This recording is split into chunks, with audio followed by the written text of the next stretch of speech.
Hola a todos, yo soy Valeria Lorduguín y esto es Tengo Diabetes.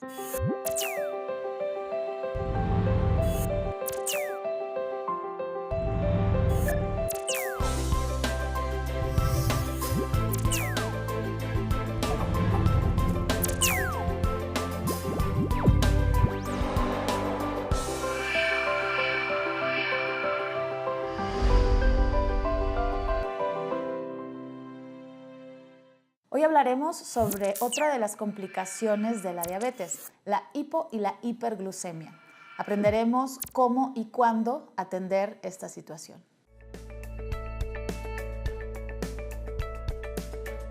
¿Cómo sé si tengo alta o baja el azúcar? ¿Qué es la hiperglucemia?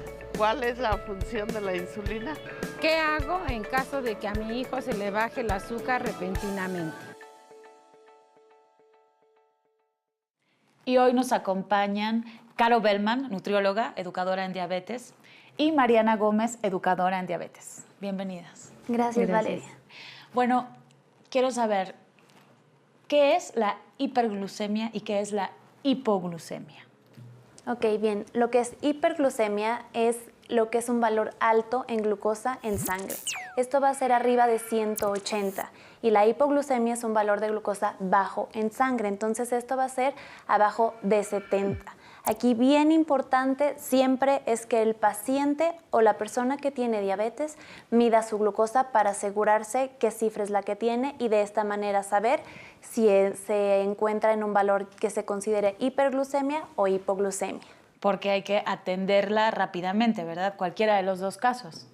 Así es, específicamente la hipoglucemia, al tratarse de niveles bajos de glucosa en sangre o de azúcar en sangre, como menciona Caro, requiere de un tratamiento inmediato. Para poder desarrollar nuestras actividades normales, necesitamos de cierta cantidad de glucosa en nuestro organismo. Específicamente nuestro cerebro necesita de cierta cantidad de glucosa. Si no tuviéramos esta cantidad de glucosa, difícilmente podríamos coordinar, caminar, hablar.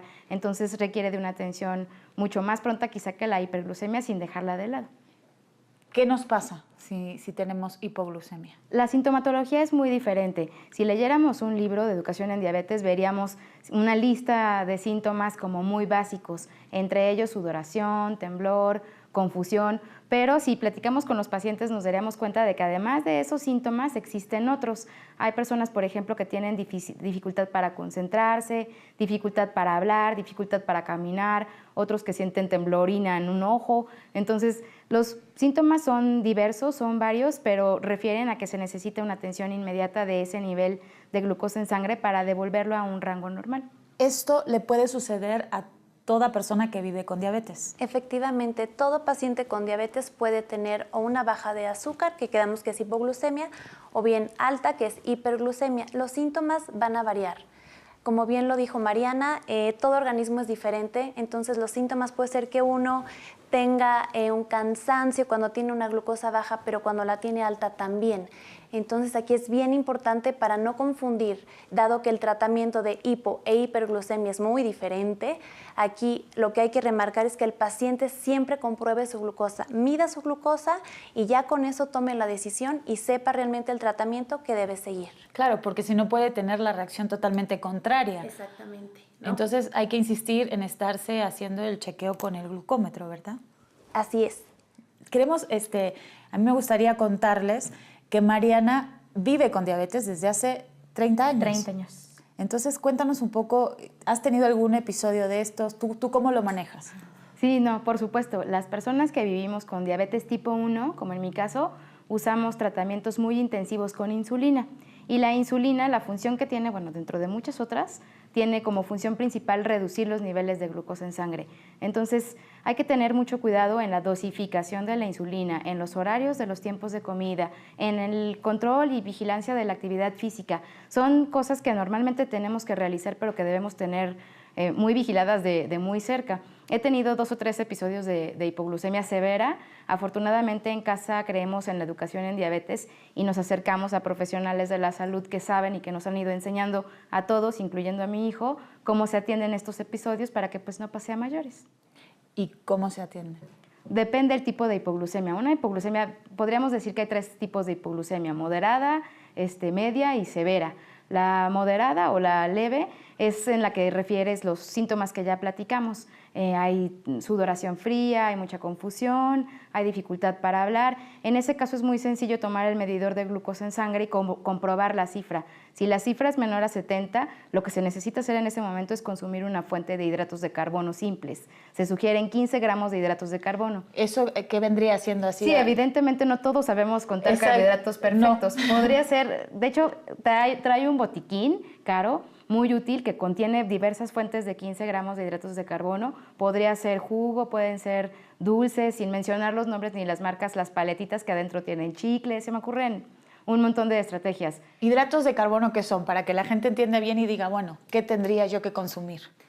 Bueno, aquí hidratos de carbono, como lo está mencionando Mariana, puede ser la fruta, puede ser miel, todo lo que se va a convertir en azúcar. En sangre, ¿ok? Entonces, aquí algo para que recuerde el paciente se le conoce como la regla de los 15-15. Entonces, miden su glucosa, ¿ok? Si el valor ya lo comprobaron que es de 70 o menor, va a ingerir 15 gramos de hidratos de carbono, que bien puede ser una cucharada de miel, medio vaso de jugo, medio vaso de refresco que no sea light. Eso es bien importante. O hay pastillas que son de glucosa, pura glucosa. Entonces esas las encuentran en farmacias o incluso en algunas tiendas de autoservicio. Va a ingerir sus 15 gramos de carbohidrato. Esto va a hacer que su glucosa comience a subir. A los 15 minutos el paciente tiene que medir nuevamente su glucosa. Si el valor en glucosa en sangre es mayor a 100, entonces ahí descansa, no tiene que volver a repetir este procedimiento, pero si no llega a ser mayor a 100, se recomienda que ingiera nuevamente estos 15 gramos de carbohidrato. Así es. Y una vez que ya tiene el paciente sus 100 miligramos de decilitro de glucosa en sangre, es súper importante que no tarde más de 1 a 2 horas en comer una colación un poquito ya más sustanciosa, que le aporte grasa, que le aporte proteína, por ejemplo, una rebanada, una tortilla con queso y aguacate, para que sus niveles de glucosa no vuelvan a bajar. Se mantengan. Se mantengan, exactamente, porque la glucosa que utilizan es glucosa rápida, como para el momento. Van a subir su glucosa en el momento, pero puede ser en ocasiones que vuelva a bajar. Entonces, la grasa y la proteína ayudan a que se mantengan estos niveles por más tiempo. Estamos hablando de la hipoglucemia. ¿Y qué pasa cuando nuestro medidor da que tenemos por encima? Arriba de 180 miligramos sobre decilitro hay sintomatología muy diversa. Se parece mucho a la sintomatología del diagnóstico. De hecho, la hiperglucemia es la característica principal del diabetes en su diagnóstico. Del diagnóstico de la diabetes. Claro. Y entonces es algo que hay que tomar muy en serio y hay que atender también de forma inmediata. ¿Cuál sería esta sintomatología? Lo que conocemos como las polis. Poliuria, que son muchas ganas de ir al baño, polidipsia, que es mucha sed, y polifagia, que es mucha hambre. Si existen estas 3 condiciones juntas, podríamos hablar de que ya existe sintomatología como para que tuviéramos que corroborar con un medidor de glucosa, y en el caso de no ser una persona que ya ha sido diagnosticada, acudir con un médico para corroborar. ¿Y cuáles son las causas de que esto ocurra? ¿Es la alimentación siempre? ¿Hay causas anímicas, externas? ¿Cuáles son las causas? Muchas son las causas, es multifactorial, ¿no? Puede ser bien que el paciente olvidó su medicación, ¿no? Que no tomó la pastilla, no aplicó insulina. Puede ser que el paciente definitivamente está comiendo algo que hace que eleve su glucosa arriba de los niveles objetivos, ¿no? O la cuestión anímica influye muchísimo. Muchas veces llegan con el médico, ¿no? Y ve un valor alto en su monitoreo. Lo primero que hace es, ¿qué comiste? Y no necesariamente es la alimentación. Entonces, si el paciente estuvo muy nervioso, tuvo mucho estrés en el trabajo, su glucosa, sus niveles de glucosa van a aumentar. Entonces, esos son algunos factores por los cuales se puede presentar una hiperglucemia. ¿Y cuáles son las complicaciones más graves que podría tener cualquiera de estos dos episodios? Pues hipoglucemia, seguramente una hipoglucemia severa es muy peligrosa. La persona puede llegar a perder el conocimiento y puede llegar incluso a convulsionar. Entonces es muy seria esa complicación, pero digamos que es complicación a corto plazo. En el caso de la hiperglucemia, las complicaciones son todas las que ya conocemos y son a largo plazo. O sea, niveles elevados de glucosa alta de forma continua pues pueden llevar a neuropatías, gastroparesias y un montón de otras complicaciones. ¿Gastroparesias? Gastroparesias. ¿Qué es? Es una complicación que afecta la movilidad intestinal, pero son complicaciones a largo plazo originadas por el mal control de la diabetes, es decir, por la hiperglucemia. Aquí yo creo que algo que es bien importante es las dos o ninguna de las dos son buenas, tanto una hipo como una hiperglucemia. pero la hipoglucemia la tenemos que saber controlar en el momento. O sea, un paciente no se va a morir por tener un valor de 180, 200. Como bien lo menciona Mariana, las complicaciones son a largo plazo. Pero una hipoglucemia se tiene que actuar en el momento. O sea, segundos que transcurren cuando el paciente tiene una glucosa baja son vitales. ¿Por qué? Porque empiezan a morir neuronas y el paciente, un paciente que ya ha tenido una crisis de hipoglucemia, tanto él o en el caso de los papás con chiquitos que tienen hipoglucemia, es uno antes de la crisis de hipoglucemia y es otro después. Cambia totalmente su vida porque los pueden llegar a ver convulsionar, pierden conocimiento. O sea, sí, si no la tratan bien y en el momento, sí puede haber consecuencias. ¿Qué secuelas exactamente puede haber de una hipoglucemia no tratada a tiempo? Sí se puede llegar incluso hasta la muerte. O sea, si una hipoglucemia no es tratada en el momento, vamos a suponer durante la noche, que baje la glucosa y pues perdió el conocimiento el paciente, nadie se dio cuenta, sí puede morir en ese momento porque deja totalmente de tener glucosa el cerebro, de hacer cualquier tipo de función. Pero esto sí sería un periodo prolongado que no se dio glucosa, ¿no? Si se administra... ¿Cómo cuánto tiempo más o menos? Pues es que esto puede variar. Claro, esto varía de acuerdo muchísimo. a cada individuo. Exactamente, y el tratamiento y el control que han tenido de su diabetes. Pero eso es bien importante que todos en casa, en las escuelas, ¿no? Si su hijo tiene diabetes, vayan y hablen con directores, que las maestras tengan conocimiento de cómo tratar una hipoglucemia, cómo medir la glucosa y qué hacer. Súper importante en la casa, los hermanos, los papás, si están con alguien que hace la limpieza y les ayuda, también deben tener conocimiento de cómo tratar la hipoglucemia. Sin duda es sumamente importante entonces estar informado. ¿Tú tuviste algún episodio de estos? De hipoglucemia severa, sí, ya un par. Tuve uno muy serio al volante por un error en el cálculo de dosis de insulina con los alimentos y por comer algo que no sabía contar a la perfección y que todavía no dominaba. Tuve un accidente muy fuerte manejando y lo que pudo salvar mi vida fue llevar una pulsera como identificación médica donde dice que vivo con diabetes tipo 1, además de que incluye números importantes. Hace rato platicábamos sobre la importancia de esta identificación. Si los síntomas de hipoglucemia pueden confundirse con muchas otras cosas, claro, con borrachera, con drogadicción, con confusión, con esquizofrenia, bueno, se me ocurren un montón de cosas. Pero si el paramédico logra ver que en la pulsera o en la identificación médica hay diabetes tipo 1, lo más seguro es que se trate de una hipoglucemia y ellos ya sabrán actuar en el momento y de forma adecuada.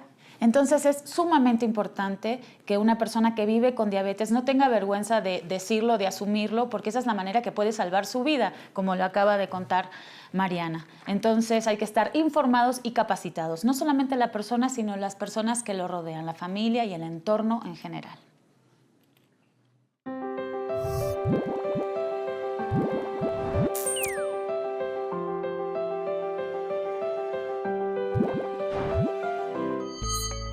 Ten especial cuidado cuando realizas ejercicio.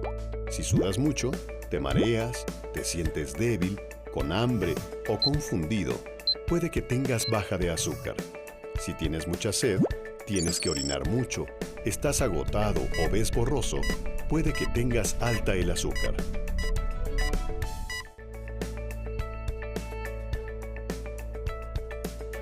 ¿Cómo se atiende una crisis de hipoglucemia? ¿Para qué sirve la glucosa en el cuerpo? ¿Cuáles son los síntomas de la hipoglucemia? ¿Cómo debe de ser el botiquín de una persona con diabetes? Y continuamos con Caro Bellman y Mariana Gómez, educadoras en diabetes, platicando sobre hipo e hiperglucemia. Caro, nos contabas de un botiquín que es recomendable que todo paciente con diabetes cuente con él, o lo lleve o tenga uno en cada lugar, ¿verdad? Así es. ¿Qué trae este botiquín? Como bien lo mencionas, este es un botiquín especial, va a ser diferente y todo paciente que vive con diabetes lo debe tener. Entonces me gustaría empezar por enseñarles lo que son las bebidas o las herramientas para hipoglucemia que ya habíamos platicado. Esta es una porción de 15 carbohidratos.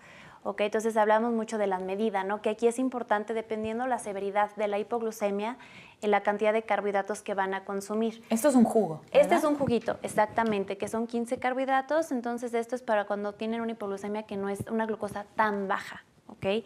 Porque ¿qué es lo que pasa? Si toman el refresco del litro, exactamente, pueden pasar de una hipoglucemia a una hiperglucemia, ¿ok?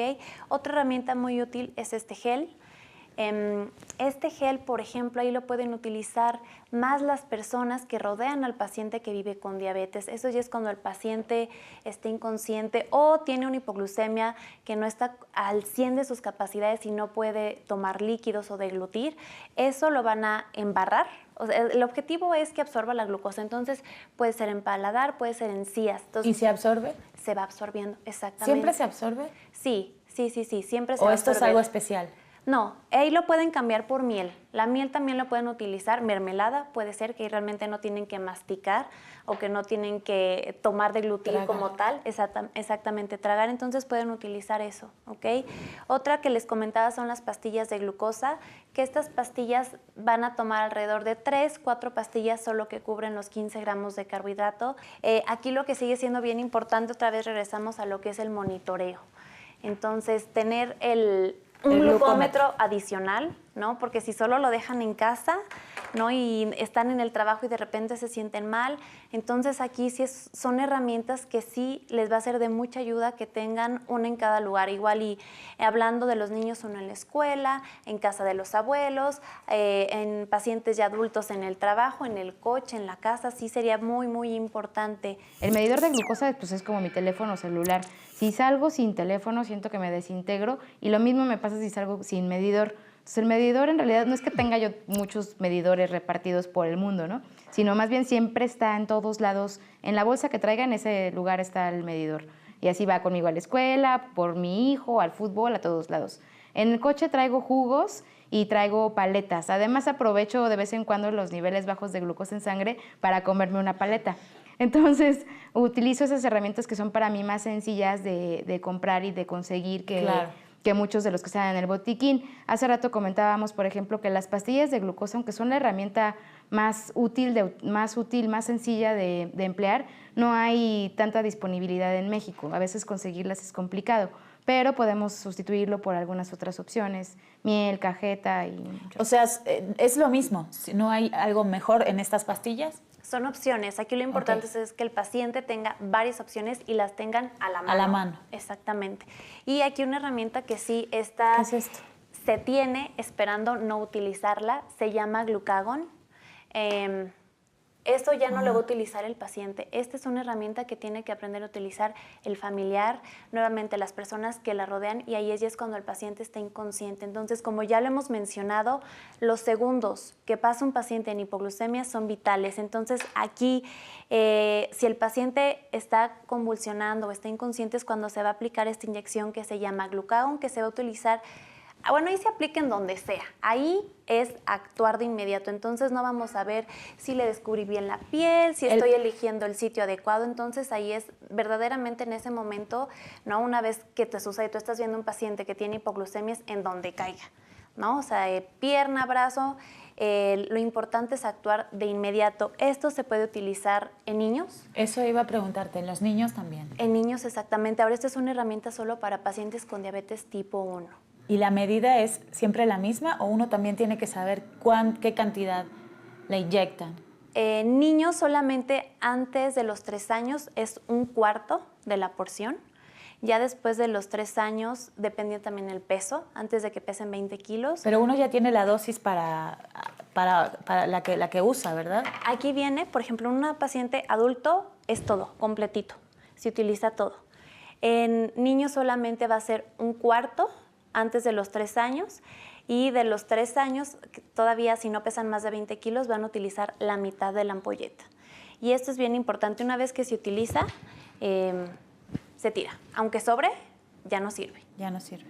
Exactamente. Entonces, eso es súper importante que tengan en casa por cualquier cosa de emergencia, antes de llegar, ¿no?, al hospital, si se llegara a necesitar, que ese es un dato bien importante. Aquí lo que les recomendamos es que tengan un cuadernillo donde tengan los teléfonos de emergencia, ¿no? El de su educador en diabetes, el de su médico, un sitio de taxis, ¿no? Lugares en donde realmente en el momento de la crisis tengan ahí la lista de teléfonos. Como tú tenías el brazalete, ¿verdad? Sí. Todos esos datos tú los tienes en un brazalete. Bueno, en el brazalete viene mi nombre, que vivo con diabetes tipo 1, mi tipo de sangre, el teléfono de mi endocrinólogo y el teléfono de mi esposo, pues en caso de cualquier urgencia.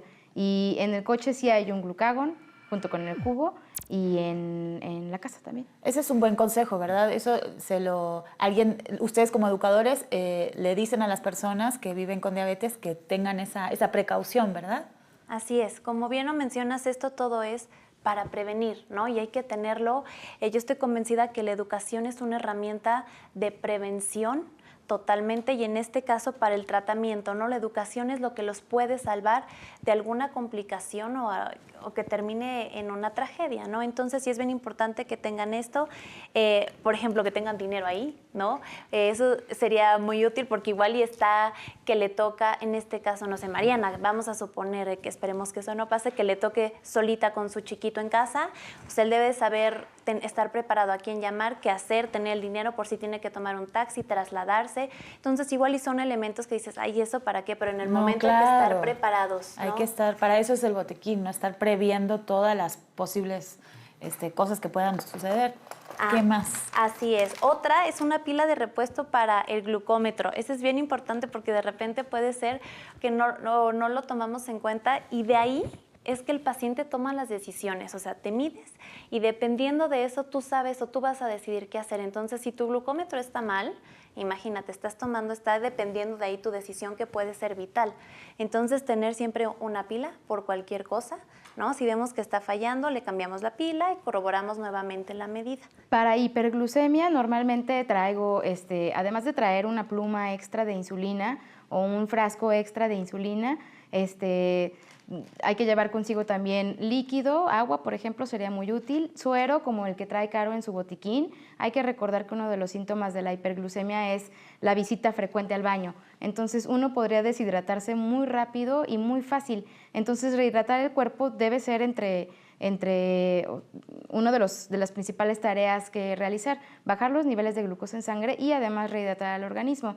Y quizá traer algo para la medición de cuerpos cetónicos en sangre o en orina. De esa forma podríamos saber si estamos corriendo más peligro o no. Los cuerpos cetónicos son una acidificación, podríamos decir, del organismo, y tener estos cuerpos cetónicos pueden representar un problema muy severo si no se atienden a tiempo y si no se corrigen los niveles de glucosa en sangre. ¿Y cómo podemos saberlo en ese momento? Los cuerpos cetónicos se pueden medir de forma muy sencilla en orina, con unas tiras reactivas, que creo que Caro trae por ahí o traía una imagen por ahí. Y hay algunos medidores que también realizan la medición de cuerpos cetónicos en sangre. No todos los medidores tienen esa función, pero siempre es útil saber cuál es y tener uno en caso necesario para corroborar. Por ejemplo, el suero, ¿cómo lo van a utilizar? Lo van a diluir en 1 litro de agua y van a tomar un cuartito cada 15 minutos, y eso lo van a hacer durante 1 hora. Entonces hay que traer siempre también una botella de agua o ya el suero preparado. Es mejor prepararlo al momento, pero sí, la botella de agua es fundamental, ¿no? Si sobre todo son pacientes que no utilizan insulina, no hay manera como rápida de corregir su glucosa alta. Entonces ahí solamente es hidratarse, evitar comer estos tipos de alimentos de carbohidratos, que ya mencionamos algunos, fruta, pan, tortillas, cereales, porque realmente no hay como otro elemento, aparte de la insulina, que pueda bajar en ese momento la glucosa. Exactamente. ¿Qué otra pueden aquí utilizar o más bien tener? Es siempre una jeringa adicional. Hay pacientes que utilizan plumas de insulina, pero vamos a suponer que se les descompuso o algo el dispositivo, la pluma, traer una jeringa y por cualquier cosa, alguna emergencia, y pueden obtener la insulina de la pluma y aplicarlo. Muy bien. ¿Algo más? Pues creo que del botiquín sería todo. Ya está todo. A mí me gustaría mucho que tú, Mariana, nos cuentes como reflexión final, yo creo, para desmitificar un poco lo que es vivir con diabetes, cómo tú tienes una vida pues saludable, una vida linda. Entonces, que nos cuentes un poco cómo es esto. Yo creo que tiene que ver todo con aceptación, con poder pasar por las etapas del duelo. Finalmente, la pérdida de la salud implica un duelo. En el caso de los niños diagnosticados a muy temprana edad, pues el duelo es para los papás. En el caso de los adultos con diabetes tipo 2, el duelo es para uno mismo. Pero yo creo que tiene que ver en la forma en la que vamos aprendiendo y vamos adaptando nuevas estrategias para sobrevivir. En el caso de diabetes tipo 1, en realidad no nos dan mucha opción. es o aprendes a inyectarte y a medir tu glucosa o lo más seguro es que vayas a desarrollar complicaciones. Hay que recordar que son padecimientos crónico-degenerativos. Las complicaciones en algún momento van a aparecer, pero va a depender de lo que yo sepa y de lo que yo aprenda a realizar, el cuándo se van a presentar. Entonces, si a mí me dieran la opción de decidir, yo prefiero que aparezcan cuando a lo mejor cumpla yo 90 años y que ya haya yo vivido una vida libre de complicaciones. Sí creo que vivir con diabetes tipo 1 específicamente requiere mucha disciplina, mucha aceptación y mucha disciplina. Aceptarse que uno es diferente, no tenemos una vida normal, definitivamente, es una vida muy controlada, con muchas, procurando tener un estilo de vida siempre saludable, muy ordenada, muy estructurada, pero aceptar que uno va a vivir así tiene grandes recompensas y la vida puede continuar y uno puede hacer cualquier cosa que haría una persona que no vive con diabetes. Sin duda nos sirve mucho tu testimonio y te agradecemos mucho, Mariana. Caro, ¿quieres agregar algo? Pues nuevamente la educación es la herramienta más valiosa para tener un buen control de la diabetes y vivir saludablemente y felizmente. Entonces, estos espacios yo creo que para todas las personas que viven con diabetes o que tienen alguna persona que vive con diabetes son de gran utilidad. Entonces, emplear las herramientas para que tengan una buena calidad de vida.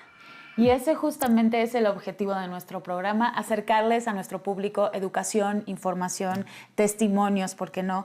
Así que les agradezco mucho, Caro Bellman, Mariana Gómez, que hayan estado hoy con nosotros y nos volvemos a ver en el próximo capítulo de Tengo Diabetes. Gracias.